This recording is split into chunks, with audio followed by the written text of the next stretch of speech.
Weekend recharge ba ka mo? Ano bang bet mo? Ako, iba-iba guys eh. Minsan ako'y nasa bundok, minsan nasa kabukiran.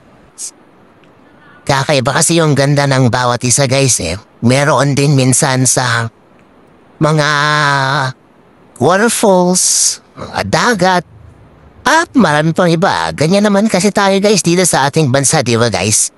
Talagang pinagpala yung ating bansa. Madami tayong pwedeng mapuntahan. Kung hindi kabundukan, kabukiran, dagat, mga ganun guys. O meron ting mga waterfalls na which is yun yung nagiging paborito ko guys eh. Ng mga waterfalls at yung mga buhal.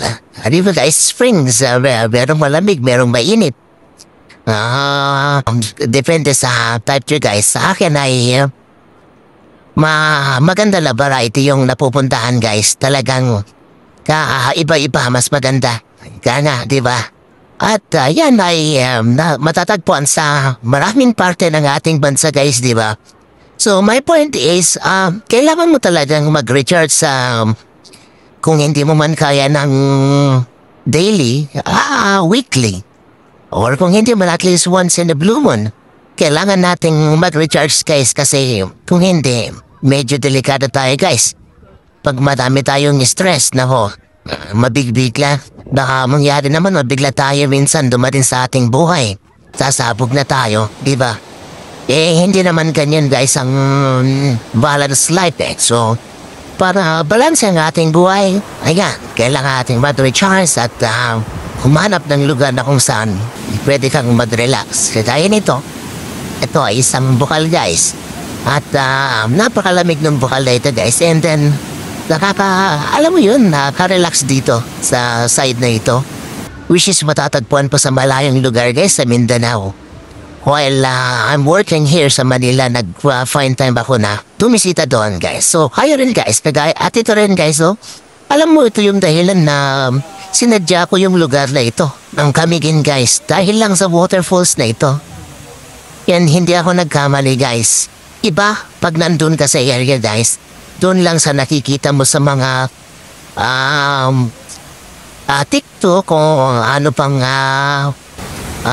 media dyan guys, talagang kakaiba siya. Pag napuntahan mo siya in person, nakita mo in person, experience mo in person.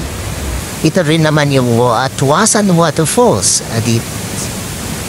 Iba pala to sa Sampaloc Waterfalls pala. Ito sa Siliwan, Laguna lang naman ito guys. Pero alam mo yun, masaya na mapuntahan ng mga ito.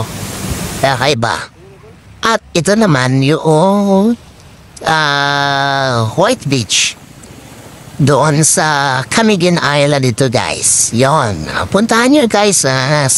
Promise, napakaganda. Parang ayaw mo nang umalis pag naranasan mo yung buhangin dyan, yung tubig, yung araw, yung paligid. Grabe, ang saya dito guys. Kaya ano ba hinaantay mo? Mag-recharge na. Planuhin na kung saan yan. Para sa gayon, ma-relax ka rin. Ikaw din, katawan mo yan eh. Baka minsan, hindi nakayanin. So, yun guys. Kaya, schedule na yan para makapag-relax guys, diba? Ayos.